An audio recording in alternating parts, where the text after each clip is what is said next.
आइए, सुनिए, देखिए, समझिए सनातन सत्य। जैसी दृष्टि वैसी सृष्टि, दृष्टि विज्ञान। कुदरत, कुदरती रचना एवं कुदरत के कानून से शाश्वत सुख की प्राप्ति। जोधपुर के परम पूज्य महात्मा उपासक प्रोफेसर डॉक्टर सोहन राज तातेड़ के निर्देशन में सनातन सत्य। जैसी दृष्टि वैसी सृष्टि, दृष्टि विज्ञान।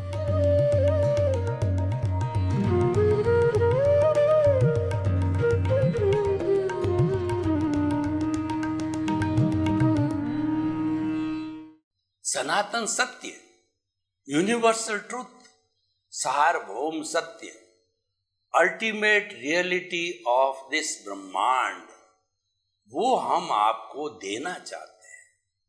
क्यों देना चाहते हैं? कि आपको शाश्वत सुख की नींव लग जावे, आपकी नकारात्मक सोच सकारात्मक बन जावे, आपकी रॉन्ग बिलीफ समाप्त होकर के राइट बिलीफ हो जावे, आपका नजरिया सही बन जावे। आपको हम एक अच्छा इंसान बनाना चाहते हैं जो कि जीवन भर अच्छा बना रहे, और आपका अगला जीवन भी हम अच्छा बनाना चाहते हैं। सनातन सत्य को देने के लिए हमने कुदरत, कुदरती रचना और कुदरत के कानून का उपयोग किया है, और उससे जो है आपको शाश्वत सुख की प्राप्ति हो, ये हमारा उद्देश्य है। ये सारा कार्य हम अलग अलग एपिसोड्स के माध्यम से करते हैं, विषयों के माध्यम से करते हैं। तो आज बहुत सुंदर विषय लेकर के हम आपके सामने प्रस्तुत हो रहे हैं। आज का विषय है, अपने आप से प्रश्न करो, मैं कौन हूं। देखिए, जब तक हम प्रश्न नहीं करते हैं, हमें जवाब नहीं मिलता है। कोई भी स्टूडेंट अपने टीचर से प्रश्न प्रश्न नहीं करेगा, जिज्ञासा नहीं रखेगा, तो उसके भीतर जो कंफ्यूजन चल रहा है, उसके भीतर जो शंका चल रही है, उसका समाधान नहीं हो सकता है। इसीलिए आजकल जो बड़े बड़े गुरुओं के शंका समाधान, जिज्ञासा समाधान कार्यक्रम रखे गए हैं, और वैसे भी जो है स्वाध्याय को जो है 5 भागों में बांटा गया है। वो ये प्रच्छना, परिवर्तना, ईश्वर प्राणिधान, स्वाध्याय और जो है वो प्रतिक्रमण, ये अलग अलग करने से जो है व्यक्ति को स्वाध्याय होता है। स्वाध्याय, स्व में स्व का अध्ययन करना, वही आज का हमारा विषय है कि खुद का अध्ययन करो। हम दुनिया को बहुत जानते हैं, दुनिया को गूगल के माध्यम से संपूर्ण विश्व को जानते हैं, हर विषय को जानते हैं, लेकिन खुद को कुछ भी नहीं जानते या बहुत न्यूनतम जानते हैं। हम दूसरे को अपनी गज से नापते हैं और अपने को दूसरे की गज से नापते हैं। यानी दूसरे को का पता करने के लिए हमारा नजरिया लगाते हैं, और हमारे पे दूसरे का नजरिया लगाते हैं। विरोधाभास है। लेकिन आप प्रश्न करोगे, भीतर जब 3 प्रश्न खड़े होते हैं, मैं कौन हूं, मैं कहां से आया हूं, मुझे कहां जाना है, तब फिलॉसफी, दर्शन का जन्म होता है। तब जो है अपने स्वरूप की जानकारी का जन्म होता है। तब मुक्ति की नींव लगती है, तब सनातन सत्य प्रकट होने लगता है, और यही रियलिटी है। अपने आप को जानना इस ब्रह्मांड की सबसे विलक्षण अल्टीमेट रियलिटी है। जे एगे जाने ते सब्बे जाने, जे सब्बे जाने ते एगे जाने। यानी किसी ने अपने आप को, एक तत्व को, आत्म तत्व को जान लिया, उसने संपूर्ण ब्रह्मांड को जान लिया। जो संपूर्ण ब्रह्मांड को जानता है वह एक आत्म तत्व को जानता है, क्योंकि ब्रह्मांड के अंदर तो जड़ और चेतन दो ही तत्व है, और जो चेतन तत्व है वो सारा एक सा ही है, उसको अलग अलग नहीं जानना होता है, वो अभेद है। जो जड़ है उसके अंदर ही भेद होता है, और वह तो बेचारा वर्ण गंध रस वाला होता है, गलन मिलन धर्मा होता है, विनाशी होता है, और वह उत्पाद वे द्रव्य होता है कि वह पैदा भी होता है, मतलब उसका जो है उत्पन्न भी होता है, व्यय भी होता है, लेकिन उत्पन्न व्यय होते हुए भी जड़ के रूप में, पुद्गल के रूप में, मैटर के रूप में, एग्रीगेट के रूप के अंदर जो है वो द्रव्य भी है। तो देखिए, अपने आप का प्रश्न करना ये वैसे बहुत सरल कार्य है, क्योंकि अपने आप का प्रश्न करने के लिए हमको कहीं बाहर नहीं जाना है, बाहर की लेबोरेटरी में नहीं जाना, बाहर की किताब नहीं पढ़नी, और बाहर किसी व्यक्ति से विचार विमर्श नहीं करना, किसी व्यक्ति से डिस्कशन नहीं करना, और एक्सपेरिमेंट नहीं करना, बाहर कुछ नहीं करना। अपने आप को जानने के लिए इस शरीर को लेबोरेटरी बनाना है, और सब शरीर को लेबोरेटरी बनाने के बाद में पूछने वाला भी खुद, जवाब देने वाला भी स्वयं। अपना सच में से जा मैतिंग भूए सुकप है। भगवान महावीर ने कहा कि तुम मुझे जानो या न मानो, उससे कोई फर्क नहीं पड़ता है। तुम तो जो है मैंने जो किया उस किए के अनुसार उस रास्ते को अख्तियार करोगे तो मुक्ति मिलेगी। वह रास्ता क्या है? वो रास्ता ये है कि समस्त जीवित प्राणियों के साथ में मैत्री करो। मैंने समस्त जीवित प्राणियों को आत्मतुलावत के अंदर देखा, सबको निर्दोष देखा, सबके साथ मैत्री करी। खामे मी सब जीवे सब्बे जीवा खमंतु में मिट्टी में सब भूएसु वेरंग मज्ज न खेड़ई। भगवान महावीर ने कहा कि मैं सबको क्षमा करता हूँ। समस्त जीव मुझे जितने जितने मैंने उनको कष्ट पहुंचाए मुझे क्षमा करे, मुझे वो एनओसी दे और मुझे मुक्त करे जो लेन देन से, हिसाब से, तो मैं उनको क्षमा करता हूँ, वो मुझे क्षमा करे। मेरा किसी से शत्रुता नहीं है। इस दुनिया में सारे मेरे मित्र हैं, जितने भी है वो समस्त मेरे मित्र है। तो ऐसा जो चिंतन करने वाला है वही मुक्ति को प्राप्त कर सकता है, वही जो है स्वयं की खोज कर सकता है। जब तक हम समस्त प्राणियों को आत्मतुलावत नहीं समझेंगे, जब अपनी खोज नहीं कर सकते हैं, तो अपनी खोज आज से ही प्रारंभ कर लीजिए। बाहर की खोज तो हम जन्म जन्मांतर से करते आए और अभी भी कर रहे हैं कि वो किसका पुत्र है, वह किसका पिता है, मैं किसका पति हूँ, और मेरी पत्नी कौन है, मेरा धंधा क्या है, और मेरे बेटे का विवाह किस कुल के अंदर करना है। ये जो हमारा पर परिचय है, ये व्यवहार पक्ष है। ये हम बहुत करते हैं, करते नहीं हैं, ये हमको करना ही पड़ेगा। हमने उन संतान को जन्म लिया है, उनको पैरों पर खड़ा करना ही पड़ेगा। वो हमारी लायबिलिटी है, वो हमारी बाध्यता है, वो हमारी स्वतंत्रता है। उसमें हमको कोई स्वतंत्रता नहीं है, वो हम पीछे से लेके आए हैं। पीछे जन्म में जो जो हमने भाव और प्रतिष्ठाएं की थी वो सारी इस जन्म के अंदर जो है हमारे भुगतान के रूप के अंदर आती है। वो भाव कर्म है। इस जन्म के द्रव्य कर्म होते हैं। द्रव्य कर्म 8 तरह के होते हैं: ज्ञानावर्णीय, दर्शनावर्णीय, वेदनीय, मोहनीय, आयुष्य, नाम, गोत्र और अंतराय। ये समस्त हमारे पूर्वकृत भावों के कॉजेज के जो है इफेक्ट्स है, और उसकी 148 प्रकृतियां होती है। वो हमारे को इस जन्म के अंदर भुगतान करनी होती है।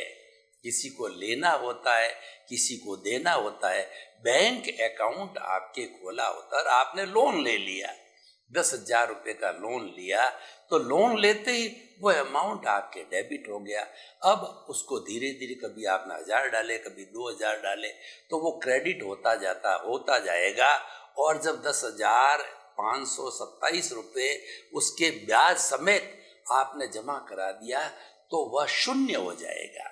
तो जब हमारा किसी भी प्राणी के साथ में कोई भी लेन देन हम शून्य कर देते हैं, तो फिर दोनों अलग अलग हो जाते हैं। वो प्राणी कभी वो हमारा फिर कोई हिसाब बाकी नहीं रहता है।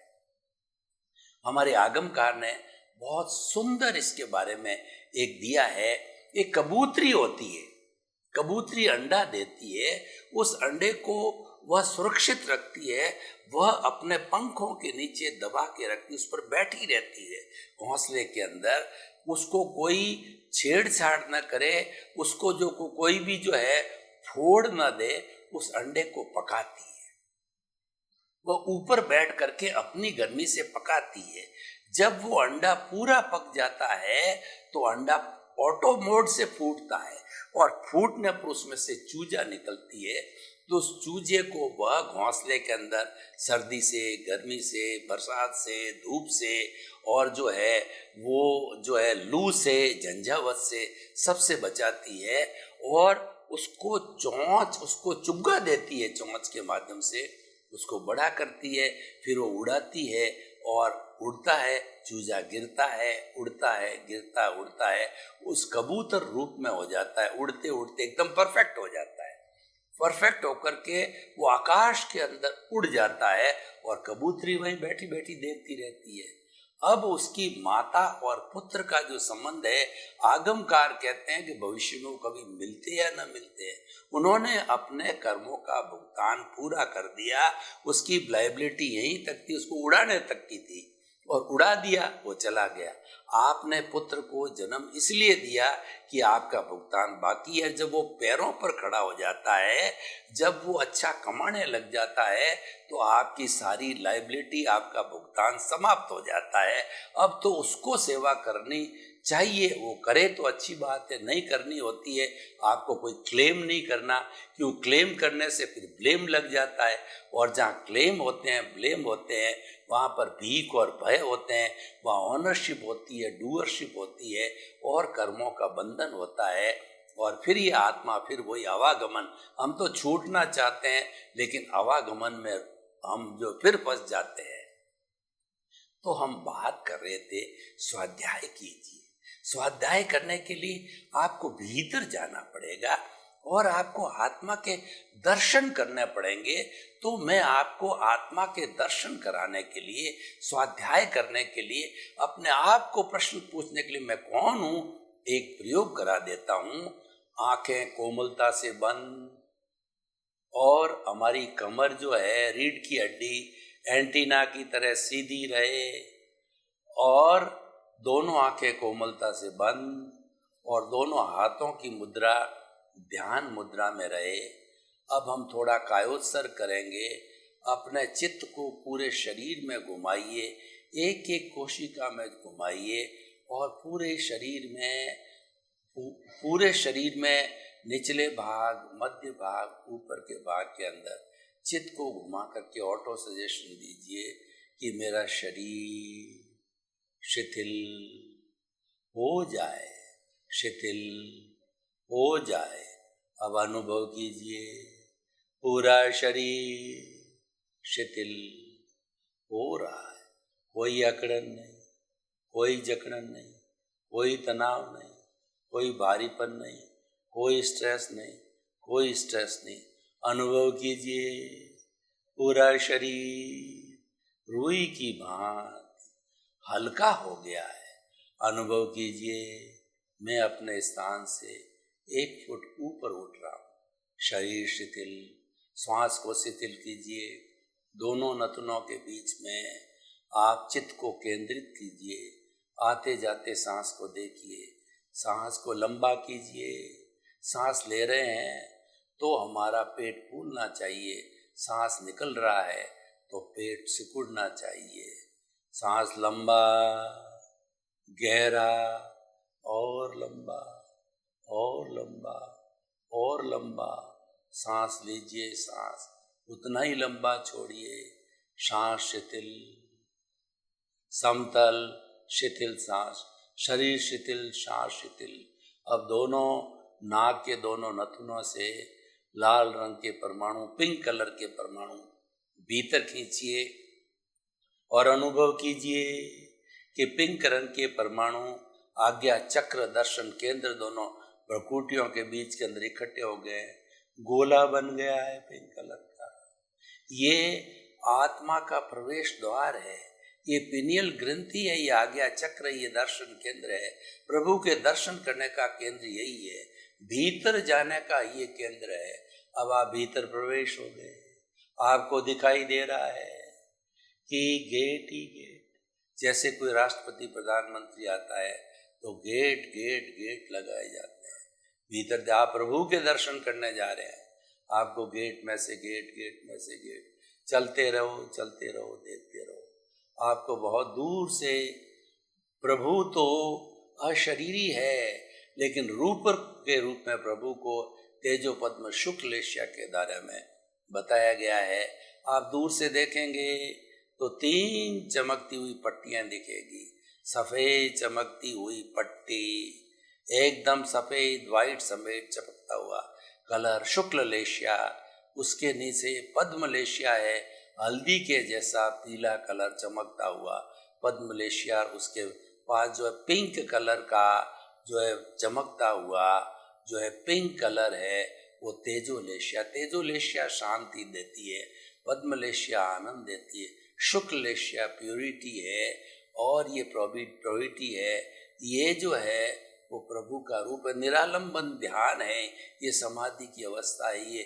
ये तीनों मिलकर के प्रभु के दर्शन कराते हैं। तो आप भीतर गए, आप वहाँ पहुँच गए, तीनों पट्टी नजर आ रही है, प्रभु है। प्रभु के दर्शन कीजिए, प्रभु से प्रश्न कीजिए, प्रभु मैं कौन हूँ? प्रभु बताएंगे कि तुम चेतन तत्व हो, तुम अजर हो, अमर हो, अविनाशी हो, तुम्हारा कोई रंग नहीं, गंध नहीं, वर्ण नहीं, मरती नहीं, जलती नहीं, कटती नहीं, किसी को रोकती नहीं, किससे रुकती नहीं, अव्यापार, टंकोत्कीर्ण, अनंत ज्ञान, अनंत दर्शन, अनंत शक्ति, अनंत सुख का धाम, ऐसे तुम हो। गुरु प्रभु ने जो हमका गुरु बन करके हमारे प्रश्न का उत्तर दिया, हम धन्य हुए। प्रभु के चरणों में रहो, प्रभु को नतमस्तक करो, प्रभु को प्रणाम करो, हमेशा भीतर जाओ और प्रभु से हमेशा प्रश्न पूछ करके और उनके जवाब लेते रहो। प्रभु का धन्यवाद हमें प्राप्त हुआ, आशीर्वाद प्राप्त हुआ। वो प्रभु का आशीर्वाद हाथ की हथेलियों पर आ गया है। आँख खोल दीजिए और धीरे धीरे पुनः वापस लौटिए। शरीर भारी, सांस भारी, और 3 बार जो है अपने सिर के ऊपर प्रभु के आशीर्वाद को लीजिए और आप धन्यता महसूस कीजिए। प्रभु ने हमको उत्तर दिया कि मैं कौन हूँ, और ये उत्तर पाकर के हमको जीवन भर हृदयंगम और आत्मसात करना है कि ये चेतन तत्व, ये अजर अमर और भूत भविष्य वर्तमान में अनादि अनंत काल से ये सारा एक सा ही है, मेरा नहीं। हर जीवित प्राणी जो 84 लाख जीवा योनियां हैं और आत्माओं की संख्या करें तो वो असंख्य अनंत है, वो सारे एक से हैं। तो इसीलिए उस एक से को आत्म तुलावत को एक को जान लिया। संपूर्ण 84 लाख जीवा योनि के जो है आपने लक्षण को जान लिया, तो आप उसको एक को जानना सरल है, और अनंत असंख्य को जानना जो जड़ का स्वरूप है, जो भेद है, विभेद है, उसको जानना बहुत कठिन है। और जान के हम करेंगे क्या? क्योंकि अल्टीमेटली तो वो नाशवान है, सारे नाश होने वाले हैं। आप देखिए, लॉस एंड प्रॉफिट निकालिए। एक चीज टेम्परेरी है, एक चीज परमानेंट है। एक चीज समाप्त होने वाली, एक चीज कभी नहीं समाप्त होने वाली है। और एक चीज सुख दुख की अनुभूति करती है जिसमें फीलिंग्स होती है, और एक जड़वत है, उसमें कोई फीलिंग नहीं है, और वह जड़वत एक सी रहती है। तो अब जब ये दोनों का आप डिफरेंस कीजिए और लॉस एंड प्रॉफिट अकाउंट निकालोगे, तो आप स्वयं समझ जाओगे कि मुझे किस पाले में रहना। पाले दोनों हैं, आपको रहना पड़ेगा। एक की तो बाध्यता है, क्योंकि इसको संपूर्ण रूप से प्राप्त करने के लिए इसको जड़ को संपूर्ण रूप से समाप्त करना पड़ेगा। तो यही जो है हमारा मेन टर्निंग पॉइंट है, जो हम आपको सनातन सत्य में देने चाहते हैं कि दोनों इटर्नल है, लेकिन एक नाशवान है।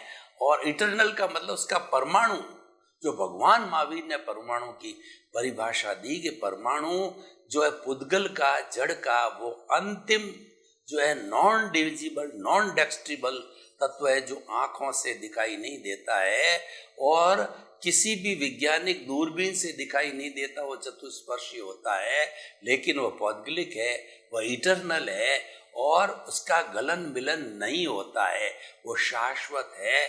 उसको परमाणु बोलते हैं।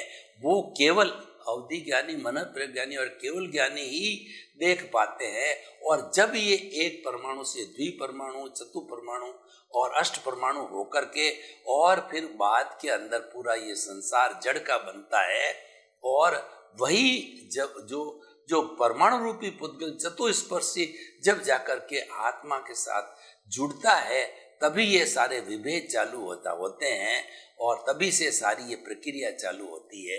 तो कितना सुंदर विषय है कि केवल अपन को जीवन भर यही पता करना है, एक ही प्रश्न पूछना है कि मैं कौन हूँ, और इसका उत्तर पाना है।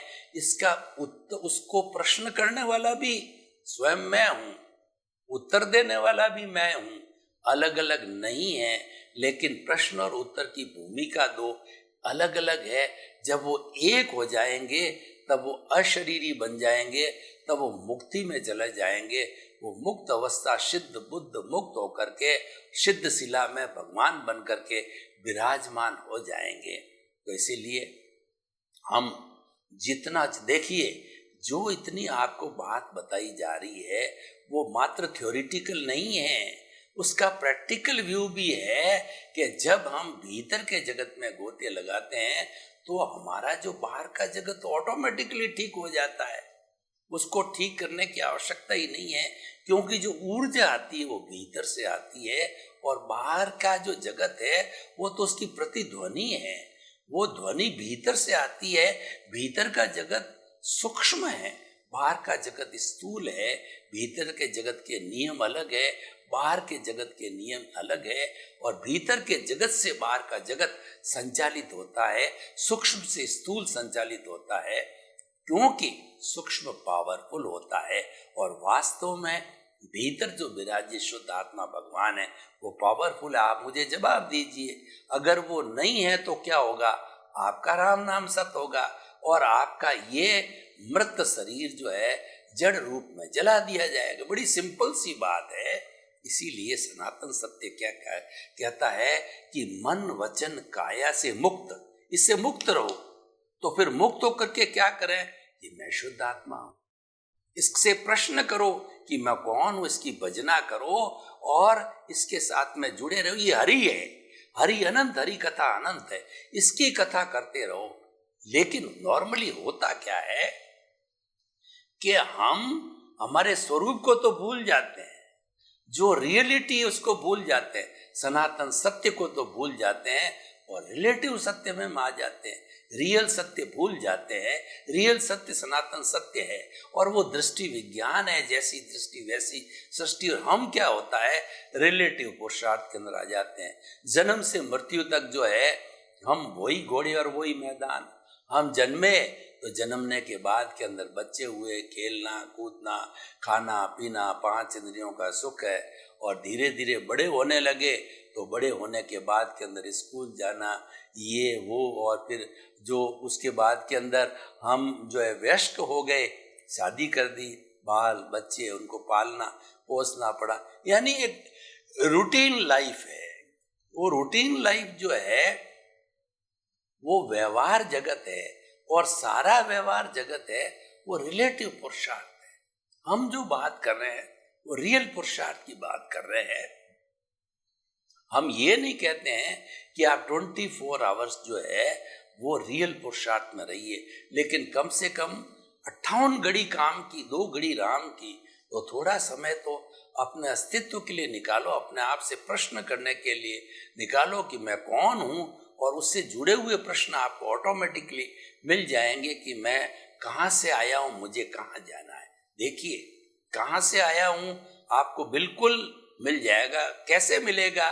कि जिसका प्रेजेंट अच्छा कब है, जिसका पास्ट अच्छा रहा हुआ है, और जिसका प्रेजेंट अच्छा है तो ये मान के चलिए कि उसका फ्यूचर अच्छा ही रहेगा, क्योंकि एक दूसरे की प्रतिध्वनि है। तो हम पास्ट के अंदर जो जाए तो हम पाएंगे कि हमने कैसे भाव डाले हैं। आज अगर हम अच्छे हैं, हमने पुण्य का संचय किया, पुण्योदय कारण आज अच्छे बने, और हमको भविष्य में अच्छा बनना है तो भविष्य में हमको नींव लगानी पड़ेगी। केवल हमको पुण्य पाप के सहारे ये दोनों भटकाने वाले। पुण्य जो है वो सोने की बेड़ी है, पाप है वो लोहे की बेड़ी है। आप देखिए कि बेड़ी का अर्थ होता है स्वतंत्रता। अगर किसी भी जो है तोते को, पक्षी को जो है पिंजरे में डाल दिया जाए, क्या वो स्वतंत्र फील करेगा? नहीं। क्या पशु को बाड़े में बंद कर दिया जाए तो क्या वो अच्छा फील करेगा? नहीं। किसी भी वस्तु, किसी भी व्यक्ति को जो है जेल के अंदर डाल दिया जाए, कैदी बना दिया जाए, तो क्या वो गुड फील करेगा? नहीं। तो वो तो परतंत्र है, और कैदी जो है एक साधारण व्यक्ति होता है, उसको लोहे की बेड़ी पहना दी जाती है, और एक वीआईपी होता है, उसको जो है सोने की बेड़ी पहना करके उसको वीआईपी ट्रीटमेंट दे दिया जाता है। लेकिन दोनों कैदी हैं, दोनों के डेजिग्नेशन में फर्क नहीं है। तो ये पुण्य और पाप, सोने और लोहे की बेड़ी है, इन दोनों को काटे बिना हम स्वतंत्र नहीं हो सकते। स्वतंत्र होने का मतलब संपूर्ण निर्जरा और आंशिक स्वतंत्रता का अर्थ होता है हमारी आंशिक निर्जरा। निर्जरा स्वतंत्रता कब होती है? कि हमारे कर्म, शरीर के साथ जो कर्म बंधे होते हैं, जब वो जड़ते हैं तब हम स्वतंत्र होते हैं, और जब उसके साथ मिलते हैं तो हम स्वतंत्र होते हैं। बिल्कुल एकदम सीधी सादी सपाट मैथमेटिक्स है। तो हमको स्वतंत्र होना है। हमको स्वतंत्र का मतलब मुक्त होना है। मुक्त क्यों होना चाहते हैं? कि मुक्ति से हमको शाश्वत सुख चाहिए। हमारे स्वतंत्रता में क्या होता है, कभी सुख मिलता है, कभी दुख मिलता है। मैं आपको उदाहरण देना चाहता हूँ। मेरा सारा वक्तव्य उदाहरण से जुड़ा हुआ होता है, तो मैं आपको उदाहरण देना चाहता हूँ। दोहा, इडियम्स, उदाहरण और वगैरह ये कहे जाते हैं तो आपको एकदम जल्दी से समझ में आ जाता है। तो हम ये आपको बताना चाह रहे थे कि जो ये स्वतंत्रता प्रतंत्रता की बात कर रहे थे हम, कि किसी व्यक्ति को जो है स्वतंत्र रहने के लिए जो है उसको वो अच्छा फील करता है। तो हम आपको ये बता रहे थे कि जो आज का मूल विषय है, अपने आप की पहचान करो। इसके पहचान करने से बहुत अच्छे रिजल्ट आते हैं, और वो पहचान की जाती है तो हम सुखी बन जाते हैं। अब आप देखिए कि कौन व्यक्ति दुख चाहेगा? कोई नहीं चाहेगा। इस सृष्टि में जो भी जन्म लेता है वो हर व्यक्ति जीना चाहते हैं, हर प्राणी जीना चाहता है, और कोई प्राणी दुख नहीं चाहता है। हर प्राणी सुख चाहता है, लेकिन सुख आ जाता है, सुख हो जाता है। ये जो हो रहा है ये हमारा पूर्वकृत है, लेकिन जो मैं कर रहा हूं वो मुख्य बात है। क्योंकि होना और करने की हम आपको बात बतावें कि देखिए कि हमारे मन के अंदर जो है किसी के प्रति घृणा के भाव चल रहे हैं, तो हम कहते हैं इस व्यक्ति को जो है यहाँ से घर से निकाल दो, इस व्यक्ति को मेरे धंधे से निकाल दो, इस व्यक्ति को फैक्ट्री से निकाल दो। ये निकाल दो की जो है बात हमारे मन में आती है। तो प्रश्न ये है कि उस व्यक्ति का हिसाब पूरा हो गया, इसीलिए वो व्यक्ति फैक्ट्री छोड़ करके उसको जाना ही पड़ेगा। एक क्षण भी वो अतिरिक्त नहीं रह सकता।